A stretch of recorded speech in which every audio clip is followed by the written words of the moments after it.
Hello students, today we will learn about energy management and work simplification यानी शक्ति का व्यवस्थापन या कार्य सरलीकरण। यह टाइम और मनी मैनेजमेंट से अधिक कठिन है क्योंकि इसे हम घंटों या रुपयों में माप नहीं सकते।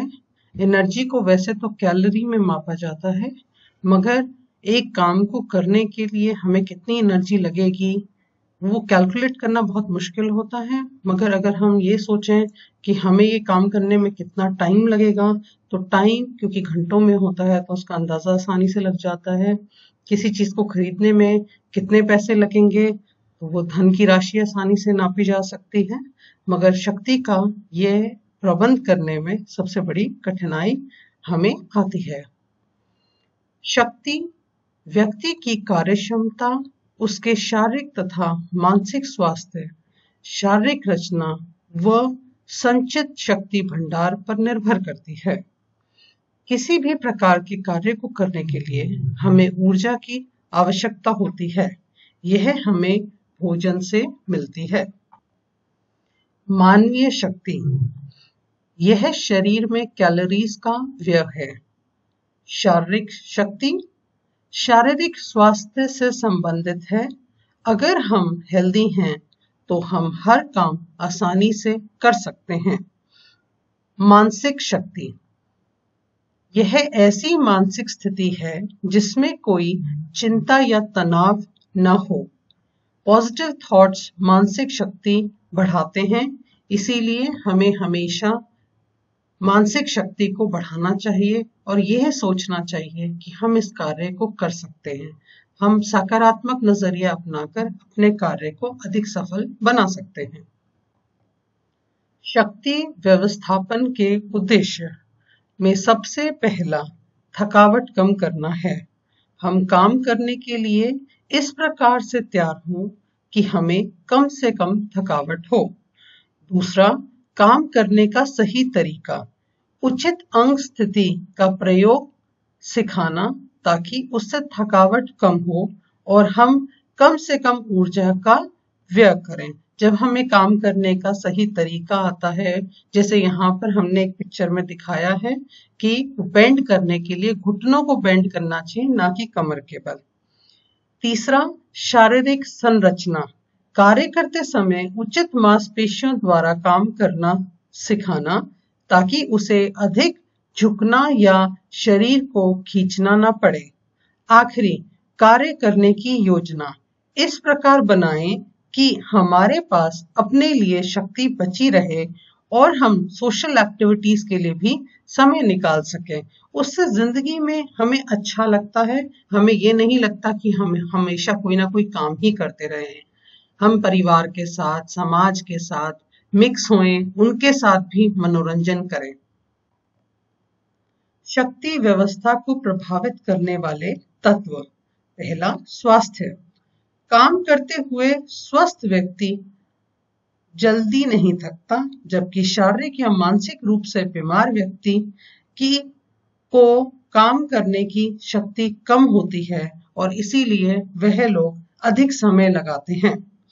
आयु, young people can work better क्योंकि उनके पास अधिक एनर्जी होती है और जैसे जैसे हमारी आयु बढ़ती है वैसे वैसे हमारी ऊर्जा भी कम होती चली जाती है। लिंग, पुरुष भारी काम आसानी से कर लेते हैं, मगर ज्यादातर देखा गया है कि मानसिक कार्य के लिए महिलाएं अधिक सफल पाई गई हैं। शारीरिक गठन, सुगठित शरीर वाले लोगों की कार्य क्षमता अधिक होती है। पोषण, बैलेंस डाइट लेने वाले लोगों की वर्क एफिशिएंसी बेटर होती है और वह ज्यादा अच्छे से काम कर लेते हैं क्योंकि ऊर्जा बेसिकली हमें मिलती तो खाने से है। तो अगर हम अच्छा पोषण लेंगे तो हम अधिक ऊर्जा प्राप्त करेंगे। काम करने की आदत से जल्दी थकावट नहीं होती। जो लोग काम करते रहते हैं उनको उसमें थकान नहीं होती। जब पहली बार आप कोई कार्य करते हैं या अगर आपको आदत नहीं होती है तो उसमें आपको अधिक थकान महसूस होती है। मोटापा होने से चुस्ती से काम नहीं कर सकते हम और पतले लोग जल्दी जल्दी काम करते हैं। इसीलिए अगर हम अपने शरीर को सही रखेंगे और मोटापा चर्बी नहीं चढ़ने देंगे तो हम कार्य अच्छे से कर पाएंगे। जिस काम में रुचि तथा कार्य निपुणता होती है उस काम को करने में थकावट नहीं होती, क्योंकि हमें काम करने का सही तरीका आता है और हमें उसे करने में खुशी महसूस होती है। प्रोत्साहन यानी मोटिवेशन से हर काम अच्छा और आसान लगता है। पारिवारिक जीवन चक्र के अनुसार ऊर्जा की मांग अलग अलग होती है। प्रथम अवस्था वह है जब शादी के तुरंत बाद केवल 2 लोग होते हैं, अतः ऊर्जा की जरूरत कम होती है, काम कम होता है और यंग एज होने के कारण एनर्जी लेवल भी अधिक होता है, तो हम जल्दी से काम कर लेते हैं और हमारी काफी हद तक ऊर्जा बची रहती है जिसे हम विभिन्न कार्यों में लगा सकते हैं। द्वितीय अवस्था, परिवार में बच्चों के आने से ऊर्जा की डिमांड बढ़ जाती है। तीसरी तथा चौथी अवस्था वह है जब बच्चे स्कूल और कॉलेज जाते हैं।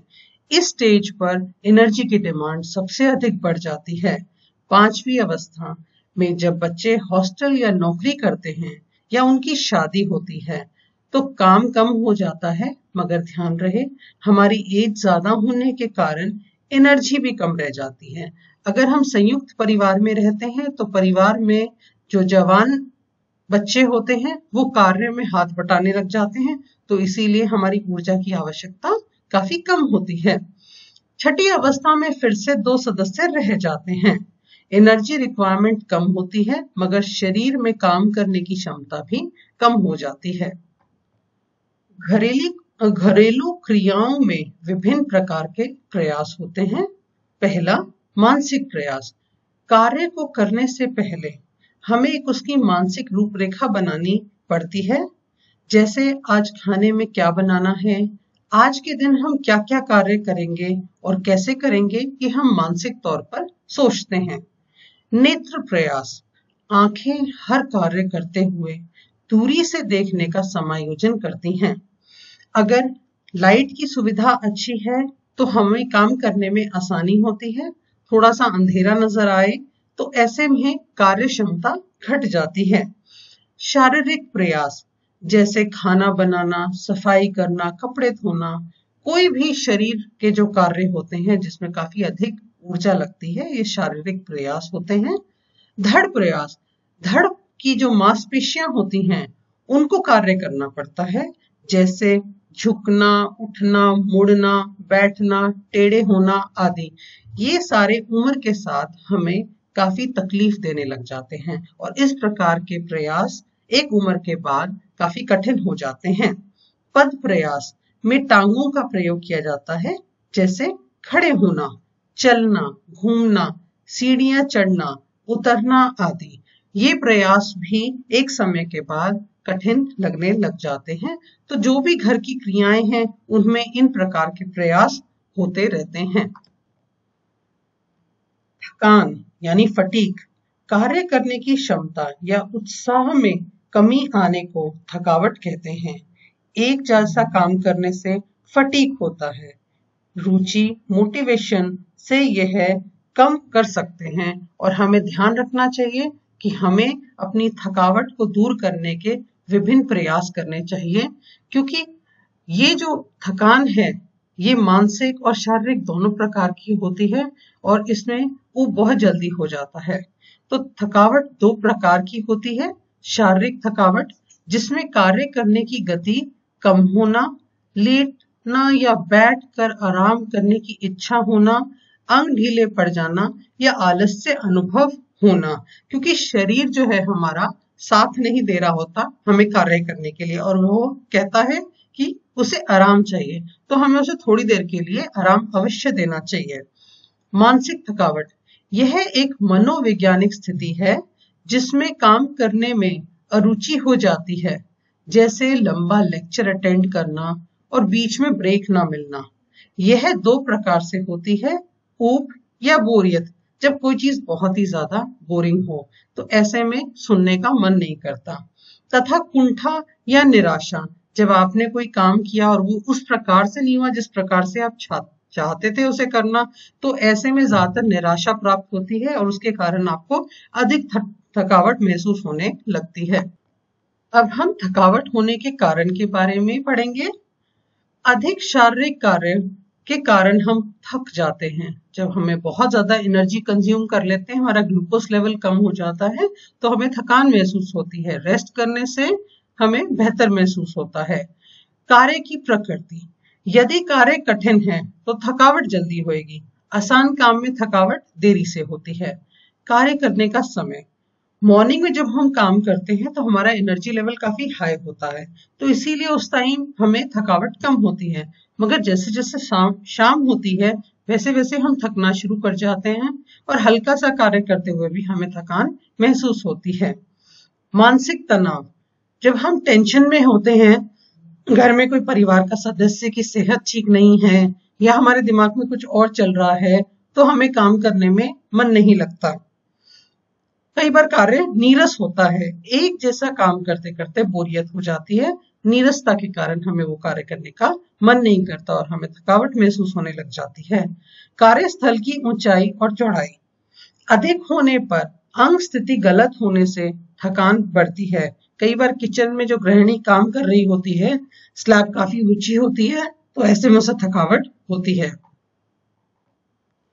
उपकरण ठीक ना होना, अगर घर में आप कोई काम कर रहे हैं और वो उपकरण सही प्रकार से कार्य नहीं कर रहा होता तो थकावट महसूस होती है। कई बार मिक्सी काम नहीं कर रही होती है, वॉशिंग मशीन काम नहीं कर रही होती है, उसको आप ठीक करने की कोशिश करने लग जाते हैं, तो काम शुरू होने से पहले ही थकान महसूस होने लग जाती है। नकारात्मक दृष्टिकोण, कार्य के प्रति जब हमारा नकारात्मक सोच होती है कि ये काम तो बहुत मुश्किल है, ये मेरे लेवल का तो है ही नहीं, मैं तो इसे कर ही नहीं सकती हूँ, तो ऐसे सोचकर ही आपको थकान महसूस होने लग जाती है। प्रशंसा की कमी, अगर आपकी कोई प्रशंसा नहीं करता और काम करे जा रहे हैं तो उसमें मन नहीं लगता, अच्छा नहीं लगता। प्रशंसा करने से आपको प्रोत्साहन मिलता है और आप अधिक कार्य कर पाते हैं। पारिवारिक सदस्यों द्वारा सहायता न मिलना, ऐसे में हम ज्यादातर हिम्मत हार जाते हैं। हम कहते हैं अकेले ही क्यों लगे रहते हैं, हमारे साथ कोई और मदद क्यों नहीं करता। तो जब परिवार का सहयोग आपको मिलता है तब आपको कार्य करना अच्छा लगता है। कार्य की लंबी अवधि बोरियत पैदा करती है, इसीलिए हमेशा कार्यों को छोटे छोटे पार्ट्स में अगर आप डिवाइड कर देते हैं और फिर उसके बाद करते हैं और बीच में हल्का सा रेस्ट कर लेते हैं तो कार्य करने की क्षमता हमेशा बढ़ जाती है। ये बहुत ही इंपॉर्टेंट टॉपिक है। थकान दूर करने के क्या उपाय हैं? थकान तो हम सभी को होती है, तो इसका सबसे पहला उपाय तो क्या है कि हम क्या करें? विश्राम करें। लगातार शारीरिक कार्य करते रहने से लैक्टिक एसिड पैदा होता है, इसके कारण हमें थकावट महसूस होती है। तो पहला, विश्राम करें। उसके लिए रेस्ट करना जरूरी है ताकि लैक्टिक एसिड की मात्रा कम हो जाए और फिर से ऊर्जा की प्राप्ति हो। दूसरा, उत्प्रेरक, यानी प्रशंसा से कार्य बेहतर होता है और थकान दूर हो जाती है। जैसे आप कोई कार्य कर रहे हैं और आपके परिवार का कोई सदस्य आपको ये बोले कि अरे ये तो बहुत ही सुंदर काम किया, तो उससे आपको थकान नहीं महसूस होती है। आपको लगता है मैं बहुत अच्छा काम कर रही हूँ और मुझे थोड़ा और करना चाहिए। कार्य करने की सुविधाएं, उपकरण अगर आपके ठीक हैं, अच्छे हैं, आपके पास अच्छी क्वालिटी की चीजें हैं, तो ऐसे में आप सही ढंग से काम कर पाते हैं, उससे काम आसान हो जाता है। जगह खुली होना, हवादार होना, रोशनी वाली होना, ये सब चीजें आपको काम करने में सहूलियत देती हैं और आपको काम करना बेहतर लगता है। कार्य करने का ढंग, आपको उचित कार्य करने का ढंग आना चाहिए, तभी कार्य में रुचि होगी। इसीलिए पहले कार्य करने को तरीका सीखो, उसके बाद उस कार्य को करो। दिनचर्या में परिवर्तन लाना बहुत जरूरी है। जैसे कभी पिकनिक पे चले जाओ, कभी बाहर चले जाओ, मगर अभी कोरोना के टाइम पे नहीं जाना।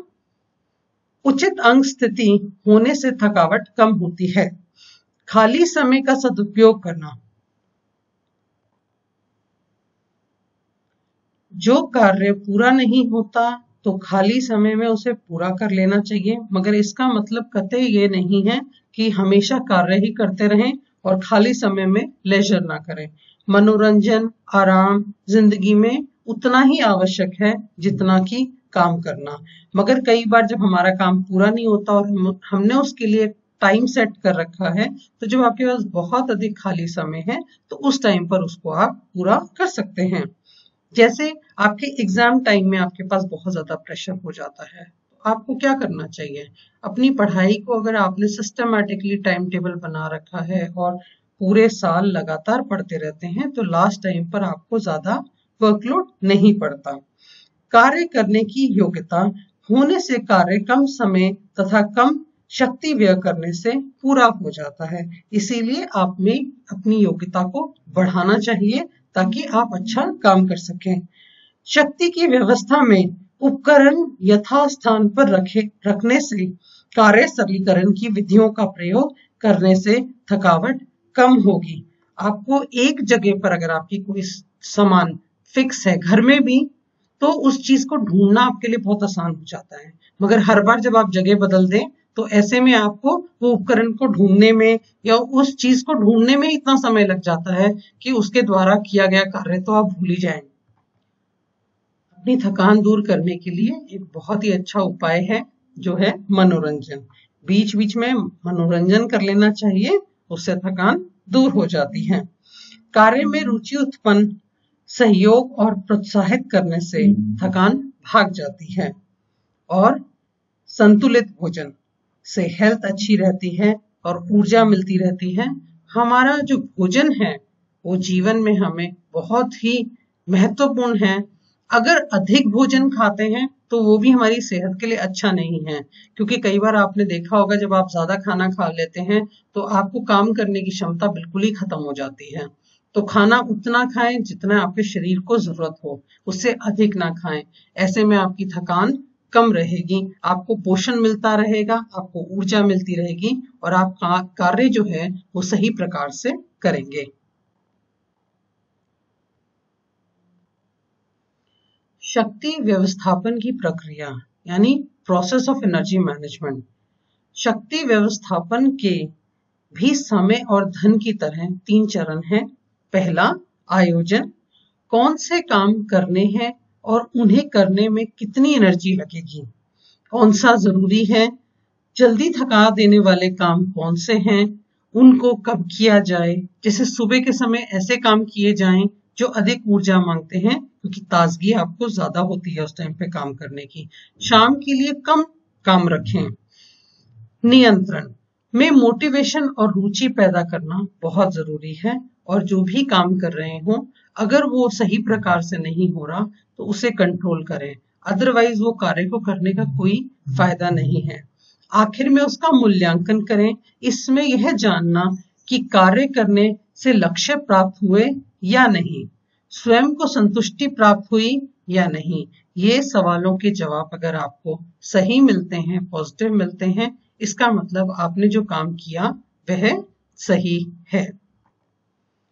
कार्य सरलीकरण, कार्य को पूरा करने की साधारण, आसान तथा शीघ्रता से संपन्न होने वाली विधि को हम वर्क सिंप्लीफिकेशन कहते हैं। कार्य सरलीकरण का महत्व, इसके क्या फायदे हैं? सबसे पहला, समय व शक्ति का उचित प्रयोग कार्य को आसान बना देता है और हमें काम अच्छा लगता है। कार्य करने की योग्यता आ जाती है जिसमें काम जल्दी होता है। समय व शक्ति की बचत होती है और एनर्जी वेस्टेज नहीं होती। विश्राम व कार्य में संतुलन बना रहता है, तो सिर्फ कार्य ही नहीं करना, विश्राम भी करना है। काम करने के तरीके में सुधार आता है, आपको सही प्रकार से कैसे काम करना चाहिए वो सीखा जाता है। कई बार अनुभव के साथ भी जब आप उस कार्य को कई बार कर चुके होते हैं तो आपको वो सही ढंग से करना आ जाता है।